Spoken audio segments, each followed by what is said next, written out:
Welcome to Black and White Recovery. Your hosts have been associated with recovery programs for over 50 years.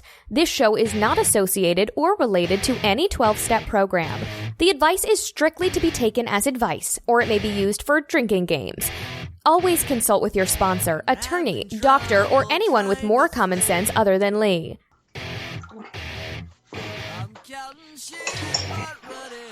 No. I'm here. I'm back. Hello? Hello? I just listened to you go to the bathroom. That's unbelievable. Yes. What? It's not. All right, hold on. Let me turn this on. That would be a great start for the show. That would be a great start. I missed it. Oh, we're on? Oh. We're on. Welcome, everybody, to Black and White Recovery. My name's Lee. Well, I hope I can say this about our first episode a couple of weeks ago. It was of all the shows that I have ever launched or produced, it was the most successful first episode I've ever had. Well, that's good news. It's all downhill from here. Well, you would think, right? Like everything from there. So I have waited a whole week to look up Gmail. Like I didn't look at it daily or even weekly, and we realized that the show's 2 weeks late. But I'm going to look for the first time live on air at the email box for blackwhiterecovery@gmail.com. By all means, go ahead and send your emails. And we have no emails. Zero. No hate mail? No hate mail. Well, I guess that's a good thing. I guess. Takes us to step number 1. We start with step 0. Hey, go back in the archives and listen to it. Work out your issues. Starting with step number 1, and we admitted that we were powerless over alcohol and that our lives had become unmanageable. Just alcohol? Well, all right. Let's clarify. This is the long-standing debate that I have with my friends. Yes. I believe that any or all mood enhancements makes it non-program. Does that make sense? Yes and no. Okay, so you're going to say that there's a gray area to this discussion. Yes. Okay, so if it's legal, it's okay. No. Ah. No. The gray area gets smaller. Yes. So what are you defining it as? Anything that's mood altering? Because that certainly does not work as an answer. I think it depends on the person. Like, I mean, I could go to the mall because I need a new pair of gym shoes and go get a new pair of gym shoes and leave. Or, there's some days it was bad at work. I get a letter from the IRS. I'm in fear that they're going to take everything from me, and I'm going to go on a $3,000 shopping spree. One is addictive behavior, one is not. Because one is fear-driven, one was not. Okay. Well, I guess the fact that I would have crappy-looking shoes or my feet I'd have to go barefoot or something might be a little fear-driven, but now I'll never be able to buy one pair of shoes again. Thanks. Well, okay, let's follow that chain of logical chain. You, I assume, still go to coffee after the meeting.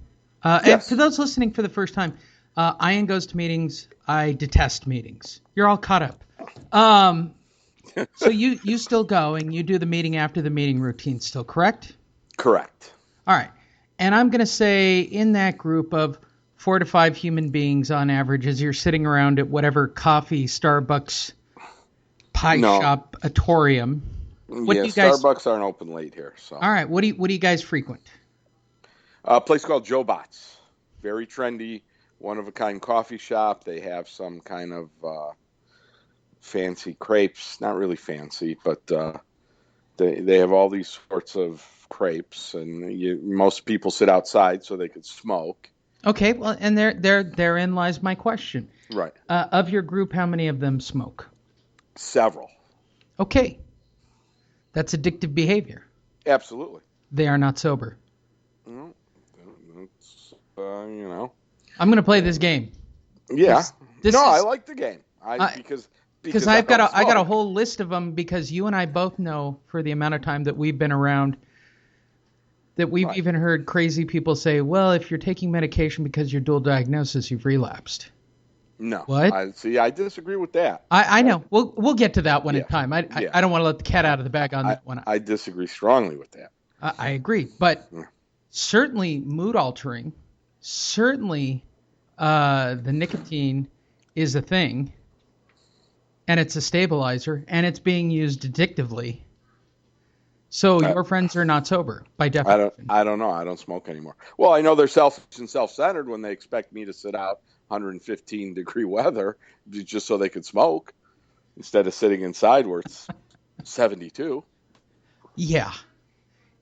Okay, so we've now determined that your friends who are going to hear this show, you believe that they are self-centered, dare I say even narcissistic, in their attempts to try to kill themselves slowly with carcinogens. Am I using words that people in the program will never understand? Carcinogens? That's a big one. That is a big one, right? All right, let's go simple. You smoke, you're going to die from some kind of evil disease. Right. You're gonna die early because you're going to die early. It's just the way it goes. Right. All right. Well, they 7 minutes every cigarette or 7 seconds. So they say. Yeah. I'm okay with that. And I'm going to tell you why I'm okay with that. There's too many people on the planet. I'm kind of with Bill Burr on this. Well, I mean that's why cigarettes are probably still legal. Probably thin the herd. It's part of the big population control conspiracy. Okay, so let's go with conspiracy. Okay. Smoking addiction leads to mood altering, which leads to relapse. That's my theory.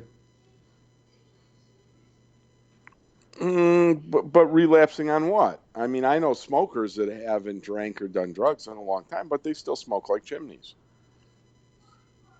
Fair. Yeah. But isn't the point of step one to not use anything as a crutch? Correct. I believe so. I mean, I work with people who smoke, and I know that once they put out that cigarette, the only thing they're thinking about is that next cigarette, and they're useless. Right. It's hard to multitask. I mean, if you're not a good multitasker, you cannot be close to successful and be a smoker. It's a reasonable statement. I mean, right. The concept, for those of you who haven't cracked your 12 and 12 or your big book anytime soon, is this big lofty, who cares to admit defeat, right? Practically none of us, of course. Well, right. Actually, I don't have an issue with it. I am Charlie Brown in real life, so I'm okay with this. This wasn't like the hardest part of the program. Who's Peppermint Patty? Exactly the person you think it would be in my life. Right. And she does it very well, I might add. So step one revolves around this concept of being totally defeated and understanding that you've become a slave to something.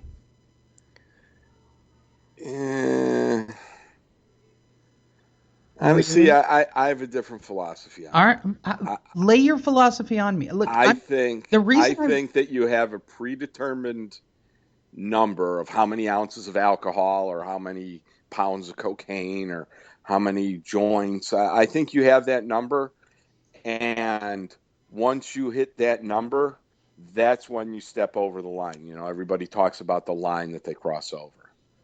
Okay. And so I mean, defeat. I mean, just because I stopped drinking doesn't mean I'm damaged goods. I might not want to go back and get in the ring with the champ again because I know it's going to wind up badly for me. Okay. Were you utterly humiliated and at the lowest points and lowest depths, and that is what brought you into these rooms? Because that seems to be the big... No, I got a nudge from the judge. Right.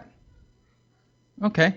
And there's nothing wrong with that. And I was inspired by a good friend of mine who had gotten a nudge about a year earlier, and she was doing phenomenal. And I don't know. I just, at about 10 months of continuous sobriety, I'm just like, you know what? Life's a lot better. And, maybe, they talk about fake it till you make it. I was definitely one of those guys. it took me, like I said, about 11 months of continuous sobriety to finally admit to my innermost self that I couldn't drink the way that I wanted to, or that I used to, or that other people do. And life had gotten so much better that, hey, I'll just keep going. Somebody said to me a long time ago, wouldn't you rather act as if you're an alcoholic and admit it to yourself and go into recovery than try and prove the rest of your life that you're not?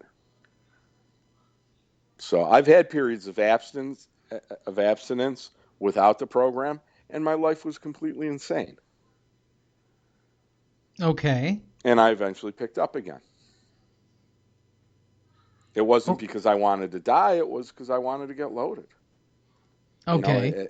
At the end this time, did I want to live anymore? Yes, but I don't think it was from the addiction. It may have been from some of the regrettable things I had done that my addiction took me to.